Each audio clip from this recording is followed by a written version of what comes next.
Shalom, perkenalkan nama saya Julita Marcella Runo, Fakultas Keperawatan kelas A1 semester 7, Universitas Pembangunan Indonesia Manado, untuk memenuhi tugas keperawatan kritis tentang sepsis.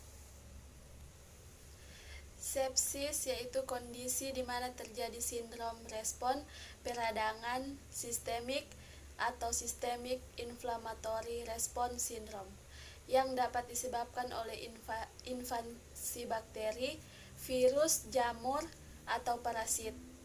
Efek yang sangat berbahaya dari sepsis adalah terjadinya kerusakan organ, dan dalam fase lanjut kerusakannya akan melibatkan lebih dari satu organ.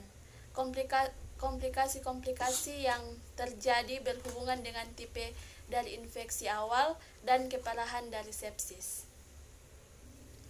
Ciri-ciri sepsis yaitu patofisiologi anatominya meliputi splenitis, infradenitis, degenerasi organ parenkim atau hati, ginjal, jantung, dan limfa, diare profus, perdarahan semua organ, sepsis non-complete apabila tanda sepsis yang ditemukan tidak menunjukkan semua tanda sepsis komplit, maka kejadian sepsis yang terjadi merupakan sepsis incomplete. Klasifikasi sepsis: infeksi, jenis sepsis, sumber infeksi, MRSA sepsis, sepsis yang disebabkan oleh bakteri Staphylococcus aureus yang resisten terhadap metisilin. FRE sepsis, sepsis yang disebabkan oleh jenis bakteri Enterococcus yang resisten terhadap vancomycin. Urosepsis, sepsis yang berasal dari infeksi saluran kencing. Wound sepsis, sepsis yang berasal dari infeksi luka.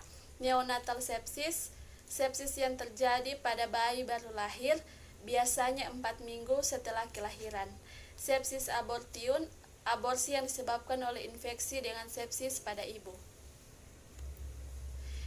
Etiologi penyebab paling umum: mayoritas kasus sepsis disebabkan oleh infeksi bakteri, beberapa disebabkan oleh infeksi jamur, dan sangat jarang disebabkan oleh penyebab lain atau virus dan protozoa. Patogenesis: infeksi oleh agen infeksius, respon eliminasi agen infeksius oleh limfa dan hati, aktivitas sel mononuklear, fagosit, menarik sitokin, aktivitas sel terus-menerus, kerja limfa dan hati melebihi kapasitas, timbul splenitis dan hepatitis, atau ditandai dengan terbentuknya multifokal nekrosa miliar. Gejala dan tanda klinis: dikatakan atau dicurigai menderita sepsis bila terdapat gejala dan tanda minimal 2 dari kriteria berikut ini: denyut jantung meningkat atau tachycardia saat istirahat, demam atau hipotermia, RR meningkat, WBC abnormal, kadang mual dan muntah, garis-garis merah atau alur-alur merah pada kulit atau tidak seluruhnya terjadi.